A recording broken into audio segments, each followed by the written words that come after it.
Okay, here's the game of life. Imagine that in the reset, imagine every 1,000 years there's a reset. A magnetic pole switch runs through north to south and then resets again, and then the vector axis resets. And what that does is it means that the planet goes from spherical to flat and is reset by God. And we are reborn and everything is set for us. We just exist. Oh, okay, we're existing on this setup. Now, the setup is based on what happened in the previous 1,000 years. It was motion towards a system based on love. God judges the systems and then sets the systems up accordingly in the new reset based on the systems that were running in each of those places. God sets them up, but influences them by placing governors, regulators in certain places to bring those particular systems up to the standard that he requires in order that the whole planet can be run in this way. It's a motion towards a single system of global governance that everyone's happy with. So we've tried all these other methods about saying who runs, who wins, who's the elites, this kind of stuff.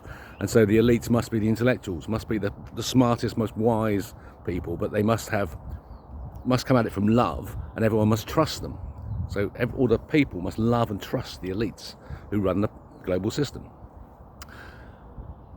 When the trick with this idea of the systems, though, is that there is a free will element has to be included, and that we have to decide, yes, this is the system we like best. We try these other systems and we see which ones we like best, and that's the ones we get. But we forget.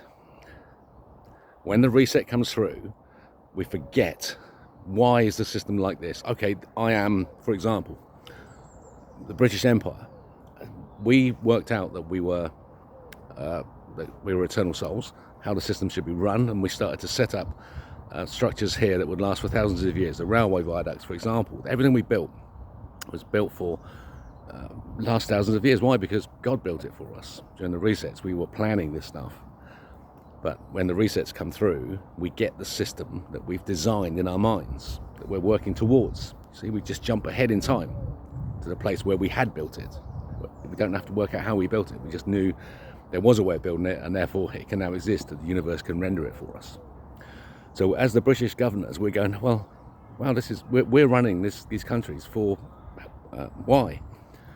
We know we're enforcing Christ's message as much as possible into the population, not enforcing it, but teaching it, learning it, and making sure people understand it, because we want everyone to come to Christ through their own culture, and that because then we're all running at the same morality, and then we're all safe. Everyone is safe. If there are problems, what we do is we use the soldiers that we've got set up there to stop people behaving really badly. There has to be a method of enforcement because nobody's listening. There has to be stick and carrot. And then what happens is we just use the stick. We forget that what the carrot's all about is freedom for those people. We're giving them the freedom. They choose to have us, a British governor. One man could sit as the governor of a country, because if that man carried the righteousness and might of God, and they knew it, they'd be happy that he was there, and the bloke would be happy to be there to do the job, because he knows why he's there. He's been placed there by God, because he remembered. And this is the key, my friends. You have to think about this. History is stolen from us by making us forget it. You've only got to look at the history of physics at the end of the 19th century in Germany, and here in Britain, and look at these characters: Arnold Love, Henry Court Carpenter, here, just those two. And then look into Germany and see Planck and Levy and this guy Johannes Stein, and place them all in the right context of the theory of elasticity. From Love, 1892, the history of physics and engineering at that point was impeccable, and then it was fractured. They deliberately excised. They took the truth through Levy, 1906, took the truth out of that document and put it into physics and sealed the door, and then just gave engineers the leftovers. That's our history. It's provably true. So they just make us forget. So that's what we already knew this.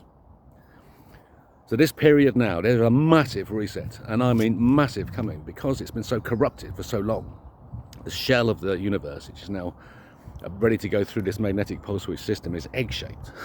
It's a hard concrete crust of the universe, of the cosmic microwave background, and that's what's causing all the problems everywhere, is this crust of the cosmos itself, because we're the center.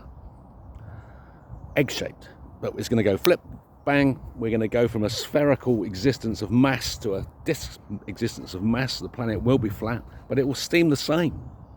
That's why you can perceive the planet now as a flat planet or a spherical planet. You can do the same when we get it back. But you've got to know it's a flat planet, 100%. And that it's an ice wall and there's time divides and it's a time gradient. It's very simple to do when you know we're the center of the universe. So just anchor this information. That's all you've got to do to win. And this is why it could be us in Britain again. Because we've been so humiliated here. And we're so, everyone's laughing at us, going, why the fuck are the British allowing that Starmer to stop people saying things? We don't want any more Islam here. Thanks. No more Islam here. More Christianity is what we're screaming. The people who live here. If you won't listen, why? Doesn't he listen? His job is to ensure the humiliation is complete. And it is complete today, the moment you learn this information. So remember, Christ is King. Viva Cristo Rey. Reynolds Engineering. Christ is King. Greatest commandment. Second, which is like it, health and safety rule, and we rule the world. Rule Britannia. And this is over. This fucking madness ends, and we have peace.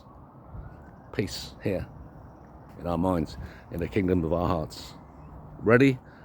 Ready to tell that story, to live that story, because that's you. So stand strong. Stand proud. Follow the Rebel King.